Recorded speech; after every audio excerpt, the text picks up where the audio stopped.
हजरत खुदर अलैहिस्सलाम के ऐमाल की हकीकत। एक, कश्ती में सुराख क्यों किया? मूसा तो सोनो। वो कश्ती गरीब माहीगीरों की थी।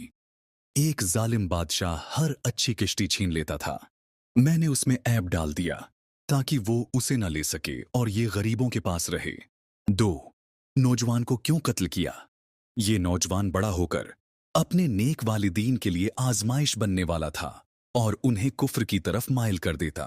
अल्लाह ने चाहा कि उनकी जगह उन्हें एक नेक औलाद अता करे जो उनके लिए बाइस रहमत हो। तीन, दीवार को बगैर इजरत के क्यों बनाया?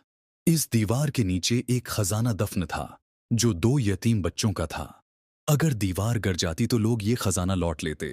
अल्लाह चाहता था कि बच्चे बड़े हो जाएं और खुद अपना खजाना हासिल करें। इस वाक़ये से हमें ये सबक मिलता है कि अल्लाह की हिकमत को समझना आसान नहीं। बाज़ औक़ात जो चीज़ हमें नुकसानदह लगती है वो दरअसल हमारे हक़ में बेहतर होती है। सब्र और एतिमादुन ज़रूरी है। हमें अल्लाह के फैसलों पर सब्र और भरोसा रखना चाहिए। ज़ाहिरी हकीकत और पोशीदा हकीकत में फ़र्क होता है। हर वाक़ये के पीछे अल्लाह की ख़ास मसलहत होती है। हज़रत मूसा अलैहिस्सलाम ने ये सीखा कि हर चीज़ को ज़ाहिरी तौर पर नहीं देखना चाहिए बल्कि अल्लाह के फैसलों में हिकमत पर भरोसा करना चाहिए। ये थी हज़रत मूसा अलैहिस्सलाम और हज़रत खुदर अलैहिस्सलाम की हैरत अंगेज़ कहानी। हमें चाहिए कि हम भी अपनी ज़िंदगी में सब्र और अल्लाह की हिकमत पर भरोसा करें।